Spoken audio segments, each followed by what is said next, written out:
0-2 pitch. Hit toward third. Castro has it. Spins. Fires. A perfect game! Roy Halladay has thrown the second perfect game in Philadelphia. Line drive, right center field, base hit. Ground ball over the mound.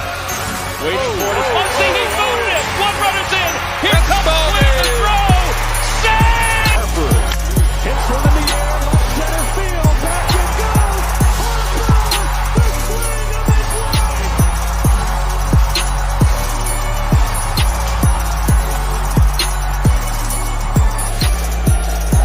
Fastball hits the left. It is long gone.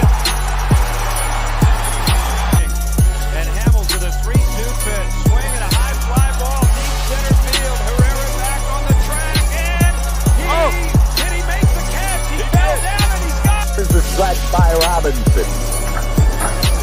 The 3-0 pitch. Swing and long drive. There it is. Number 500. The career 500th home run.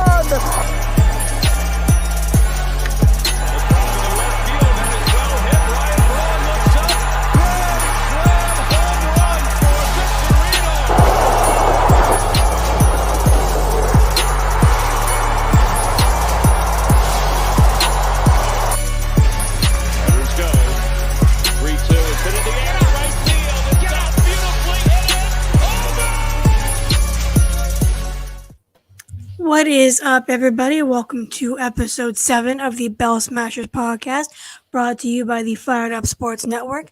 I'm your co-host, Kylie. And I'm Jen. And no Haley this week. She's a little busy. Again, it's off season for the Phillies, mid-season for the Flyers.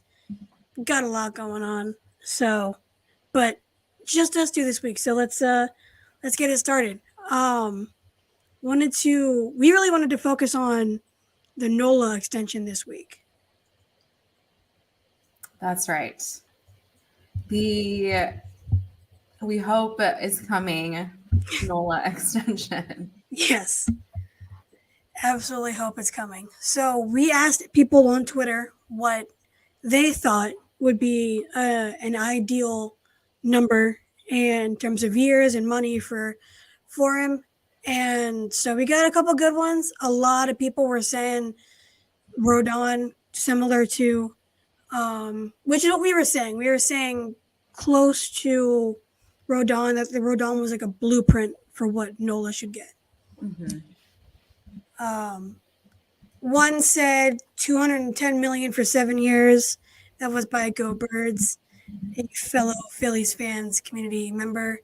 Shout out. And Mod. 3 to 4 years is the most important part, was said by somebody by the name of Abby, and a whole bunch of numbers. 840355153. That was what she said. It was the focal point, I guess, is the years. What would you give Nola? Phillies Enjoyer said $200 million for 8 years. And someone said higher than Rodon due to fewer injuries with a longer track record. And somebody else posted the comparison between the two when they were backing up that claim. And they are the same age. Nola is 78 and 62, and Rodon is 56 and 46 for wins and losses. So that gives Nola a .557 win percentage, and that gives Rodon a .549 win percentage. So Nola leads him in that. ERA is ironically the exact same. Wow. 3.6. So when you're looking at that, Nola has pitched more games, more innings, and has the same ERA as Rodon. On paper, he is Right. worth the same amount. Right. This is by paper because obviously film says a lot more than paper does. Right. So Nola has pitched 203 games, and Rodon has pitched 152.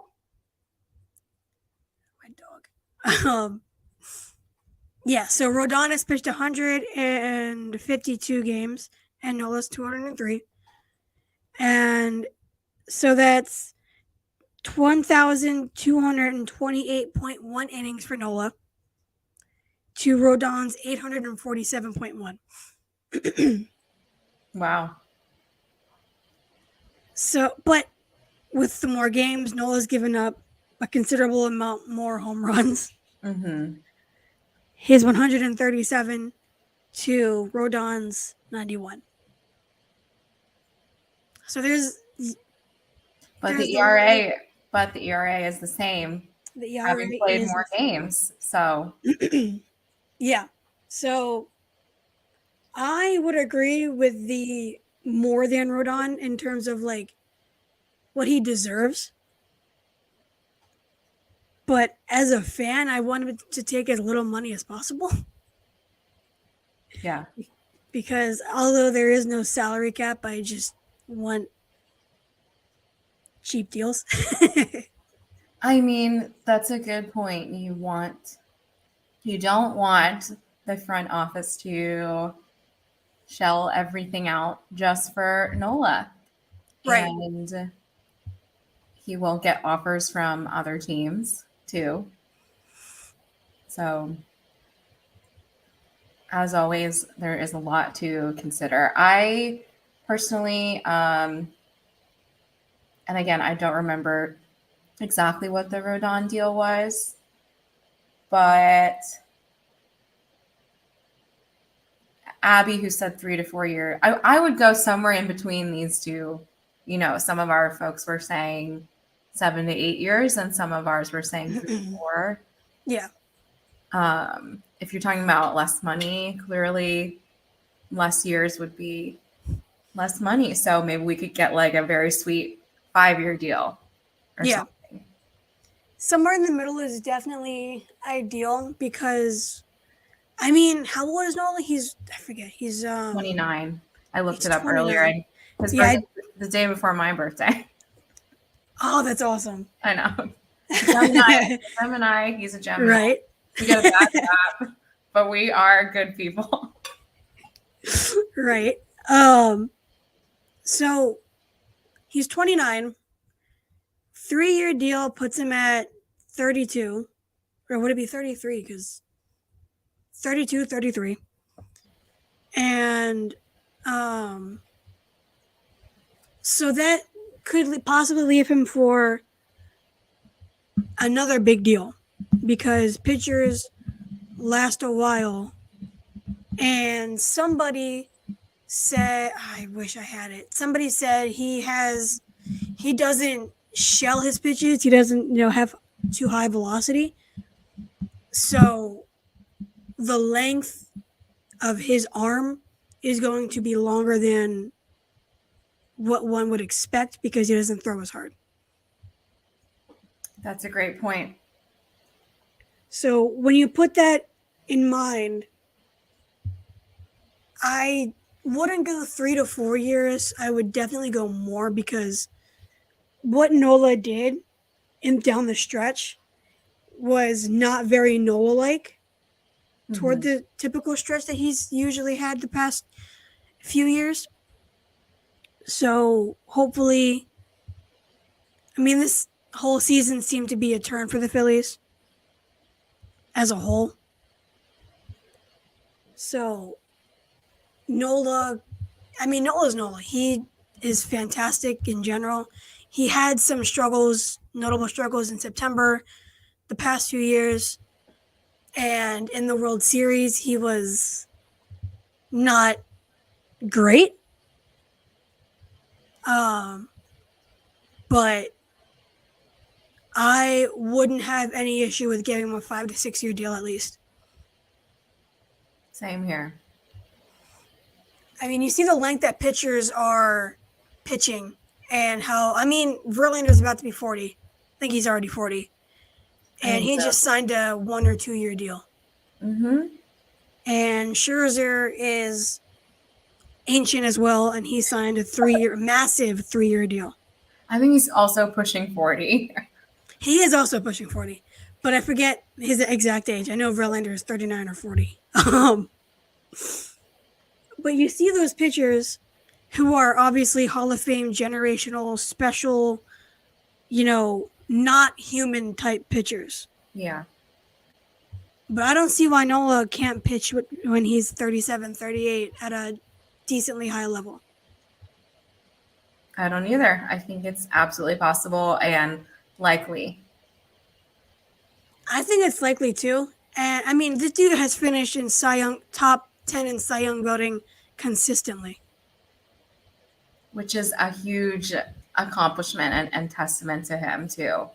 With how many pitchers that qualify for it? Mm-hmm. It's not like a Gold Glove for, third base or whatever. Right. It's a Cy Young that gets every single pitcher that qualifies available, and that's significantly harder to do consistently. Yeah. And so one of my friends who's probably listening to this, I'm not going to say his actual name, but his @ is John Crook 215. Obviously, John is JAWN. Yeah, not the real John Crook. Right. Definitely not the real John Crook. Very creative @ I love it. Yeah. But he said let him walk and go after one of the free agents next year, which I thought was interesting. Not many people. It's a hot take alert. It is a hot take alert. But I was looking at the free agents next year, and I could be wrong because this could be not all that updated. But obviously, Max Scherzer is available. Potentially, he has a player option. Trevor Bauer, but we'll leave that alone. Shohei Ohtani. Now, I'm not saying we can get Shohei Ohtani, but it'd be nice. We can dream. Right. That is one solid pipe dream that we could have. Not going to happen. He wants to stay in the West Coast because it's closer to Japan. That's what I'm hearing. So that makes complete sense to me. Yeah. Which makes me curious why Masataka Yoshida chose Boston. Yeah, good point. Because he's from Japan too, so that one's interesting. Marcus Stroman, no, I wouldn't want Stroman. Let's put it this way: is there anyone on that list? Because I'm not looking at it right now. That realistically makes sense. That kind of piques your interest. Realistically, well, honestly, I didn't think we could realistically get Trey Turner. So, True. The Phillies can pull something out of their butt any day. So I don't know what's realistic and what's not with this team anymore. They'll spend anything. Good point. I guess that, who's not Shohei. Right. Yeah, I don't. That's the one where I'm like 99.99% sure is not gonna happen. I co-sign that. Yeah. So, but hey, it'd be nice. Yu Darvish, Clayton Kershaw, and Hyunjin Ryu. They are 38, 36, and 37 either currently or will be next year. I don't know what. I didn't look that up because I just didn't. But those three, I doubt we get Kershaw. Kershaw probably just going to sign a 1-year deal with the Dodgers every year until he decides to retire. Yeah.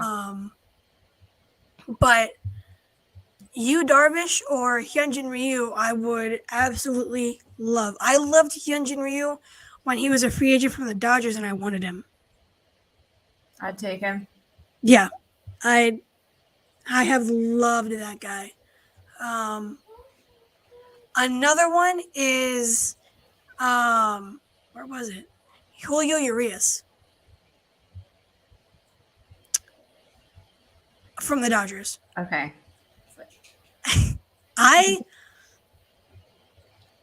like this is only realistic signings because we wouldn't be re-signing Nola. Right. So that's the only reason why any of these bigger name pitchers could even be possible. So those are some of the names that I would potentially target if we don't sign Nola. Because if you don't sign Nola, you have to get a big name starter. You have to. I agree. And again, as we were saying, Aaron Nola being 29, having, if he stays healthy, probably another decade of playing. Like that's really something to consider. You know, some of those big names, like you were saying, are older than him. Yeah. So, I mean, we would have Nola for probably with the way these contracts are going now. I mean, you have Trey Turner for 11, Harper for 13, Devers signed for 11, Correa signed for 13 if he even gets that now. So you have these long contracts, which I'm fine with because it makes my jersey worth it for 13 years. I don't care about the length. So realistically, because the Phillies are probably going to try to stay under that luxury tax, it's probably going to be a longer deal than normal. It could potentially be like a 10-year deal even, which would be insane for a pitcher. But I'm just thinking because for a pitcher, maybe not. Now that I said that out loud, maybe not for a pitcher. Yeah, I don't know if 10-year deals make sense for a pitcher as amazing as they might be, which is another reason why I think what we're saying, 6 to 7 years makes a lot more sense. Yeah, exactly. I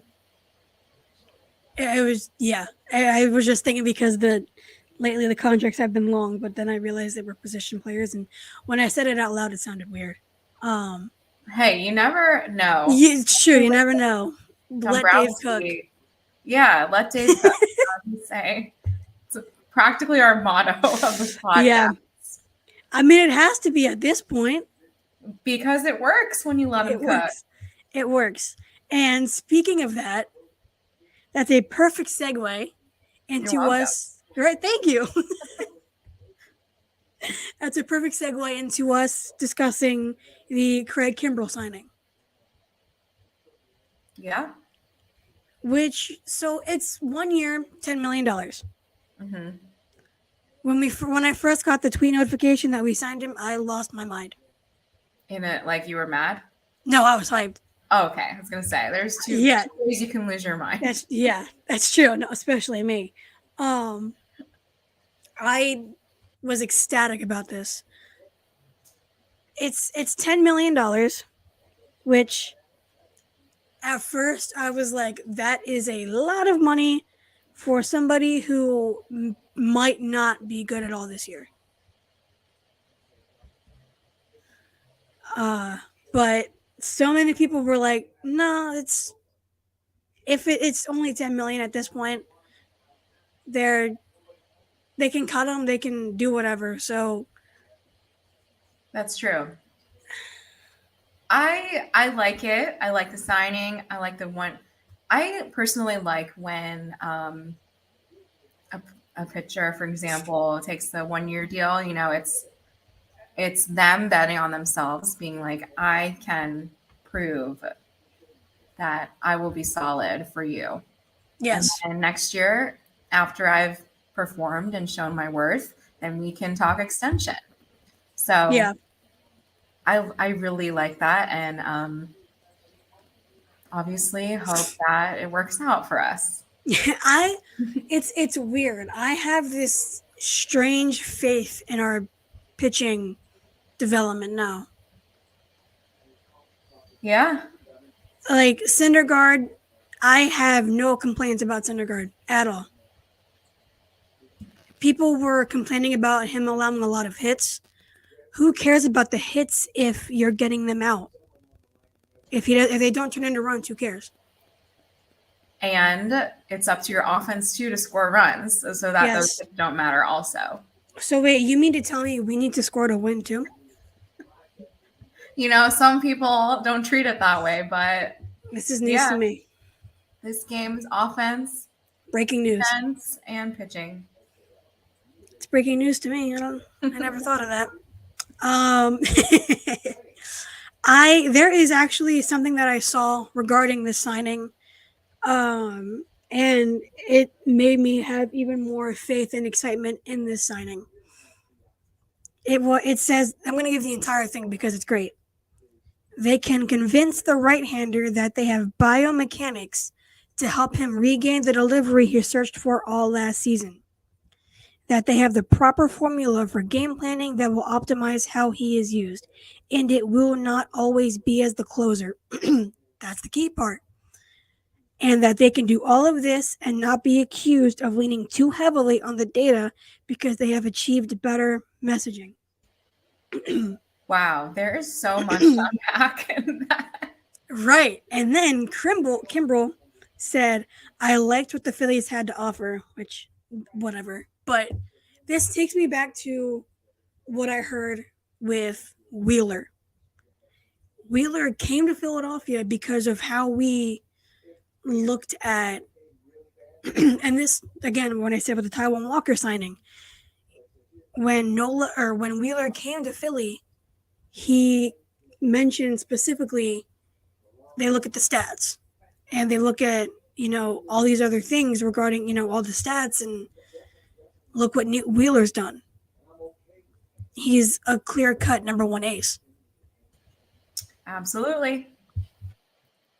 And again, we talk about this a lot too, but there are a lot of reasons for players wanting to come to the Phillies, but yes, this includes coaches, coaching styles, approaches to that, front office, the types of things that they offer you besides just who's going to be your teammates, right? Yeah, exactly. And I mean, it's obviously more than just pitching to JT or more than stats, but it really does take me back to when we saw the Taiwan Walker press conference where Walker said, like, my slider, my slider, my slider. There must be something regarding that, and they must see something in Kimbrel too that can make these sneaky good signings. Yep. I'm not used to having faith in our pitching coaches. And again, we've also talked about Jose Alvarado's cutter. I think he came up with the grip himself, but again, I am sure these coaches and other staff helped him really develop when he came back up. Exactly. And I don't know where I heard it. It could have been on here, but I'm pretty sure maybe even you said it. Now that I'm thinking about it, but when he got sent down, they felt like when we fired Girardi and hired Topper, that there was more of a connection between everybody and everything. So they didn't feel like they didn't feel like they were being sent down as a punishment. They were being sent down to improve and that they would be back up here. I don't know if that was me, but that's a great point. So I'll take that. I don't remember who said it. I don't remember where I saw it, but I saw that. Was it you? No, I'm just kidding that. I don't want to take credit for whoever's brilliant sentiment that was, or, if it was like one of our awesome Philly sports journalists. I'm assuming it was probably one of them. Yeah, and you are good with the segues today. Speaking of journalists, Jim Salisbury has left NBC Sports Philadelphia. Yeah, end of an era. Yeah, it is that to say the least. So if you ever see this, Jim, good luck. Yes. We enjoyed it. Thank you. Yeah, thank you. We enjoyed your coverage. Not as much as John Hyman messing up a whole bunch of free agent stuff this offseason, but Yeah. Yikes. But yeah, so back to everything with Kimbrel and this pitching staff and the coaches and everything. When we sent down Alvarado, like,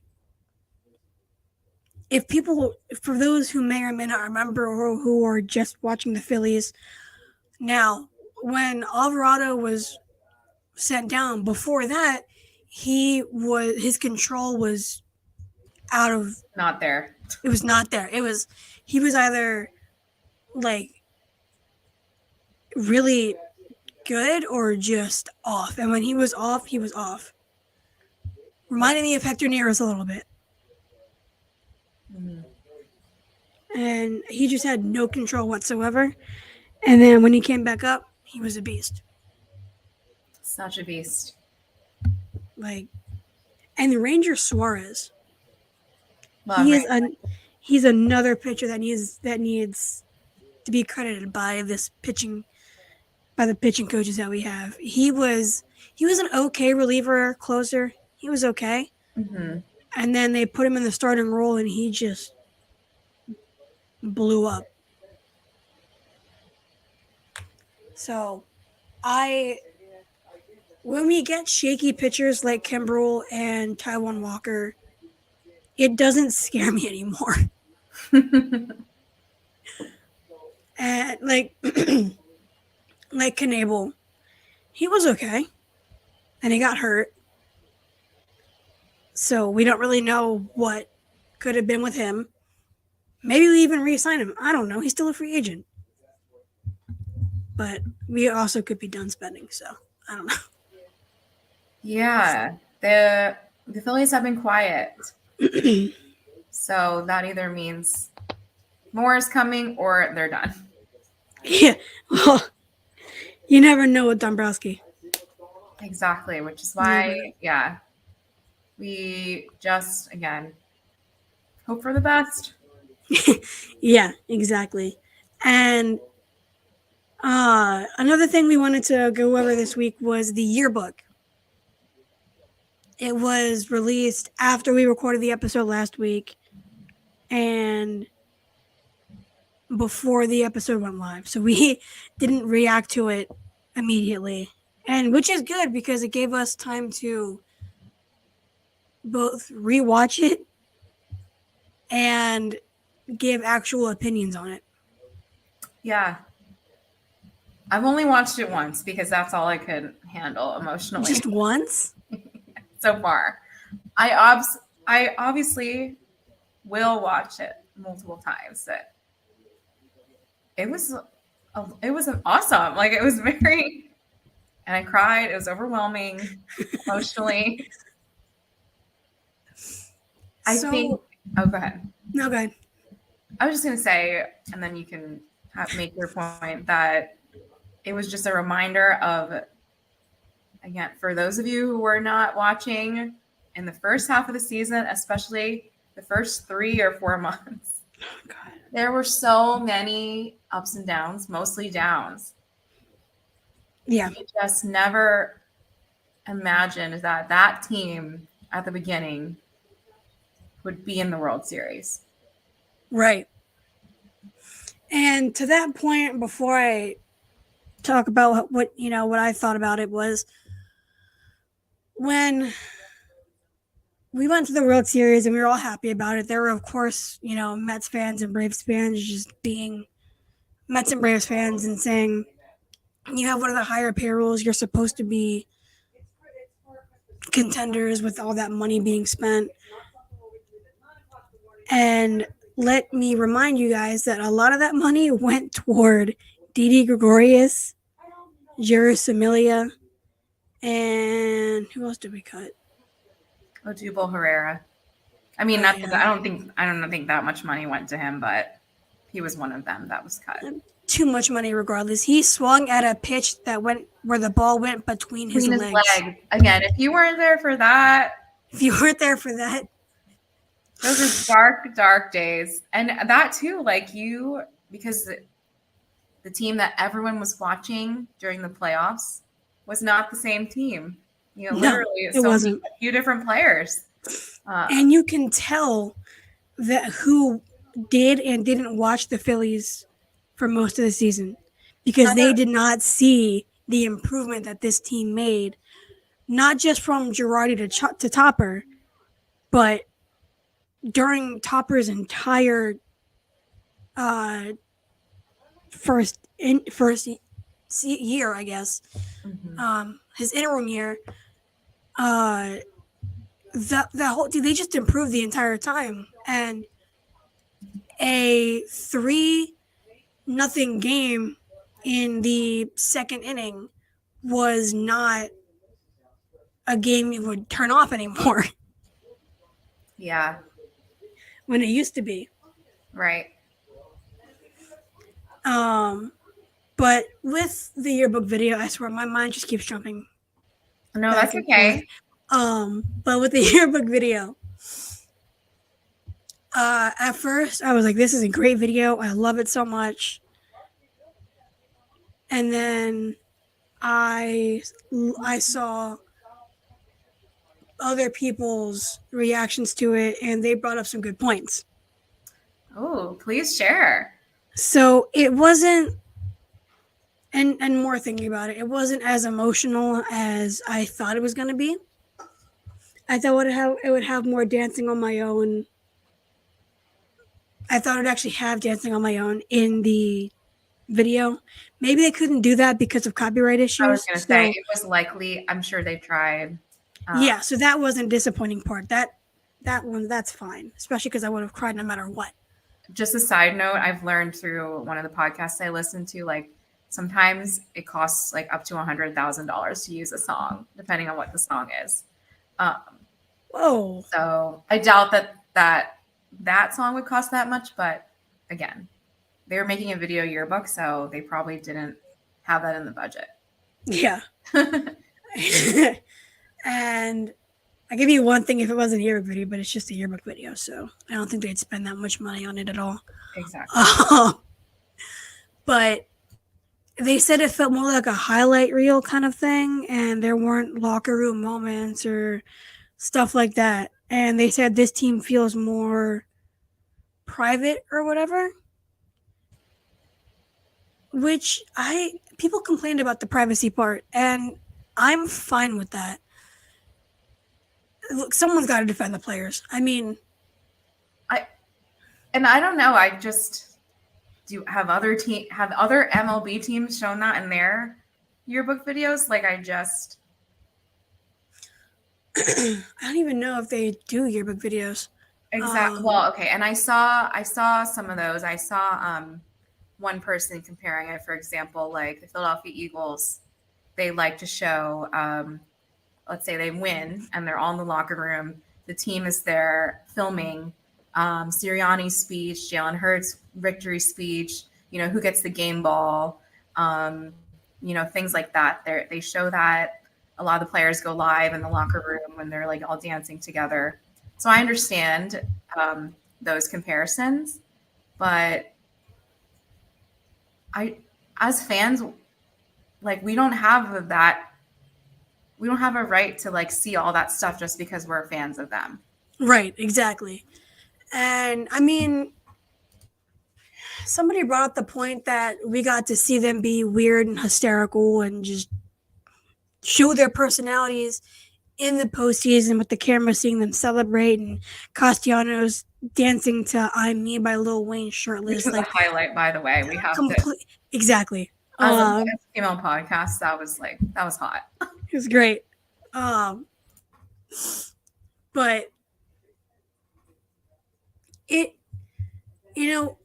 was refreshing to see Castellanos do that because we didn't really see his personality all year. Yes. And from somebody who just I want to see their personalities. You don't have to be this like, I don't know what the proper word is. I think there's a balance here. I think that yes.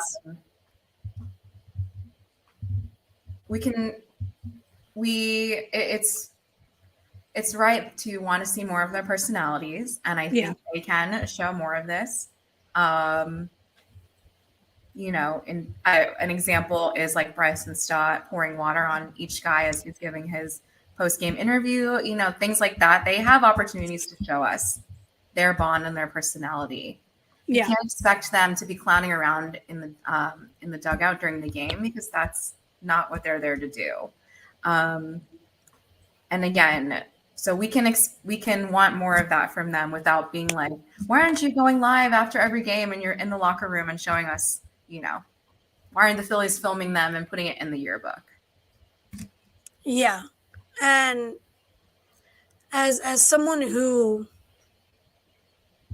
wants to have a following, kind of, I guess, I don't know, but is also a very private person, I can completely get why they would close off the clubhouse and just have moments with themselves. Because you saw when Brandon Marsh was asked about the nicknames for everybody, and for Bohm, he said Raffy, and then Bohm was chugging Bud Lights in the clubhouse after winning. Like, that's their personalities. And we saw JT after he hit the inside the park home run, a bit of his personality come out. Yeah. So I guess maybe it was just it was refreshing to see their personalities, but like you said, we're not owed much at all. And thinking about the privacy too, even the way things are now, people still go after their loved ones when they lose a game, right? Like, so why wouldn't they want to protect Castellanos comes themselves? Yeah. And, you know, keep those private moments between them as a team. Yeah. Private, because the more they show us, again, the more you're going to want, and the more fans will feel entitled to all of that, which, again, you shouldn't. Exactly. And I just want to say right now, on the very slim and off chance that anybody related to the Castellanos family is watching, obviously we do not claim the idiots that sit meeting you guys. Yeah, we love you. Yes, I love the Castellanos, and I really think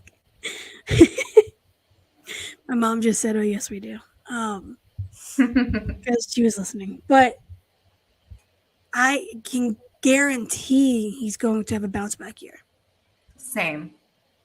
With the comfort of, the second year, familiarity, coaches are the same, the lineup is almost the exact same.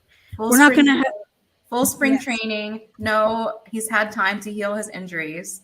Yes. And that's the key thing with his injury. He was hurt at the end of the year, and he was pushing through it.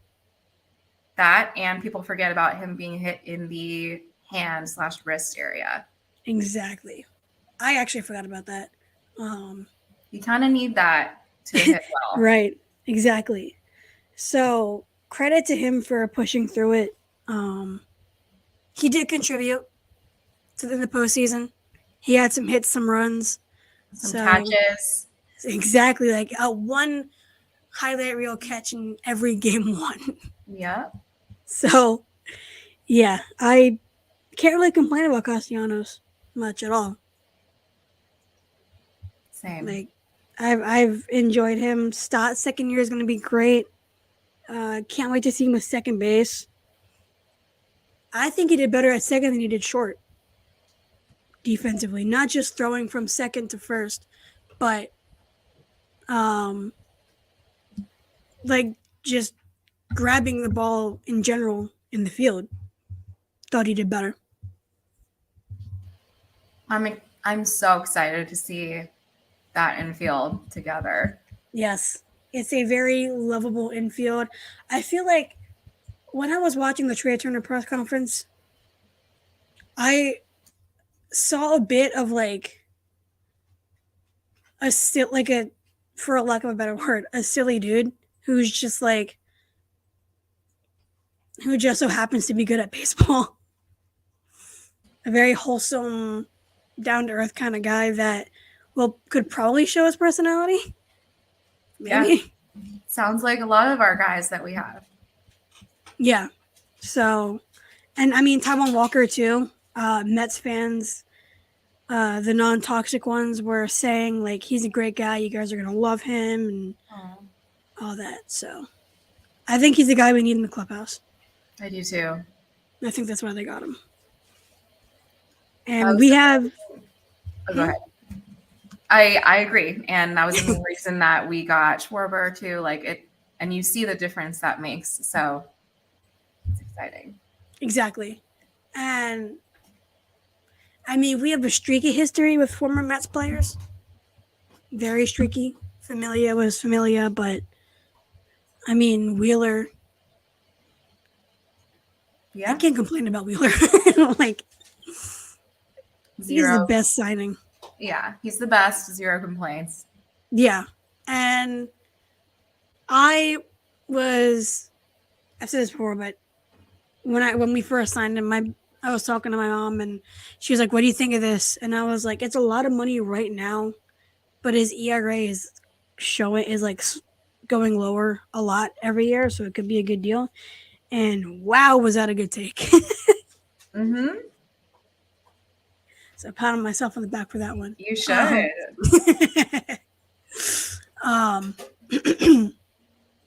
One final thing we did want to talk about was Segura's farewell. I'll let you kick this one off. All right. So Jean Segura, as we know, as we've discussed, has signed a deal with the Miami Marlins. And now that it's official, he made his farewell post on his Instagram. Go check it out if you have not seen it yet. His username is El Mambo de Segura, which is amazing. And he posted some photos and a really nice message. I have it up, so I'll read it.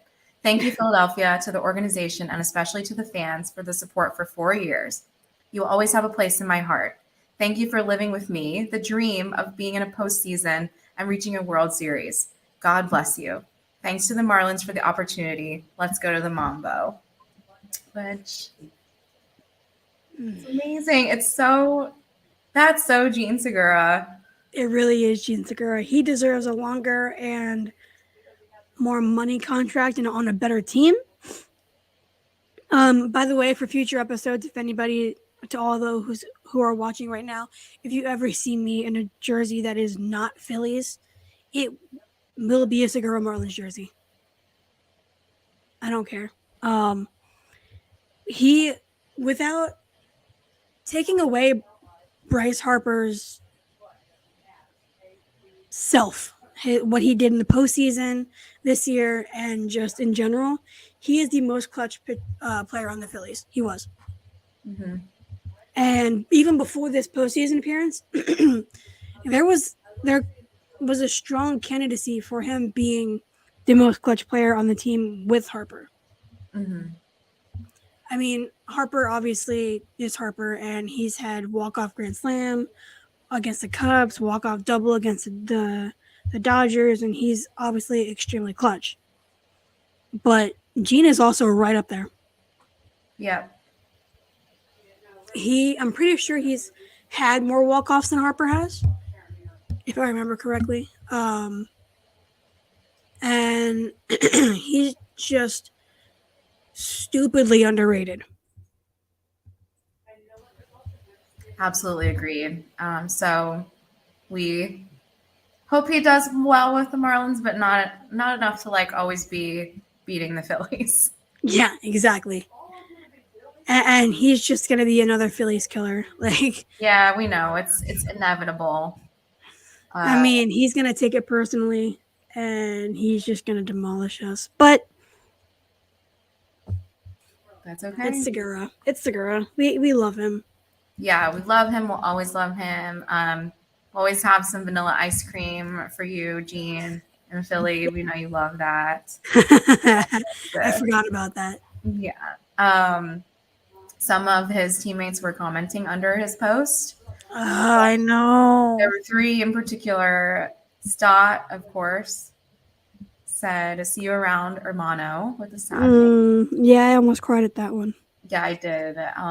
Garrett Stubbs and Bohm also added some sad faces. Yeah. So they all clearly loved him. We all love him, and it sucks to see him go. It does, but again, as we talked about too, it's just part of it. Business. Yeah. We couldn't have him and Stott and Trey Turner and Reese and Bohm. Exactly. Not gonna happen. Yeah. So, so bittersweet part of the game. Yeah. It's a business. It sucks, and you hate it. So I don't know. It sucks when you have to let go of a fan favorite. It's one thing if he was just like a good player or something, but this dude was a fan favorite. And it always sucks to see them go. It does. And I mean, we all know it. We all wanted Trey Turner and, accepted the upgrade.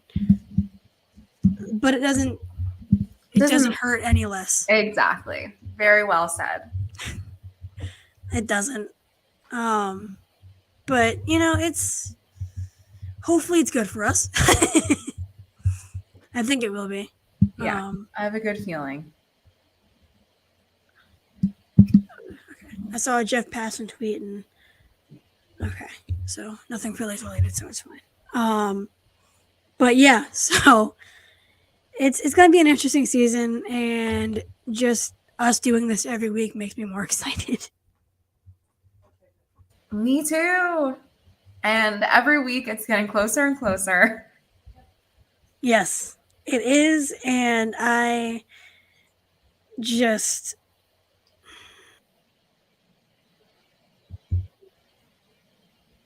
want it to happen sooner rather than later. I want to get the season started. Me too. We all do. I know we all do, but still. It's okay. Yeah. Thankfully, we have the shortest off season. That's right. Well, I guess second shortest off season, but I'll take it. It's going to be exciting, and we have so much in store. We have some announcements to make, hint, and so just be on the lookout for that. We always have something going on. So, and Happy New Year, by the way. Yes, Happy New Year 2023, everyone. Keep following us. Twitter, YouTube, Twitch. Where else are we? Oh, Instagram now. Instagram. Bell Smashers Pod is usually our username. We're on Spotify podcasts. Spotify, Apple Podcasts. Wherever you get your pods. Yeah, literally everywhere. So keep a lookout on that every week, and we'll always be on Twitter. Always interact with us, ask us questions, tag us and stuff. Interact. We want that. It gives us something to do. Yeah. Thanks to those who have been doing that. Yes, especially those that tuned in last week with Jordan Disson. That was cool. Cool. Yeah. So that concludes this week's episode. So see you guys next week. Thanks. Bye.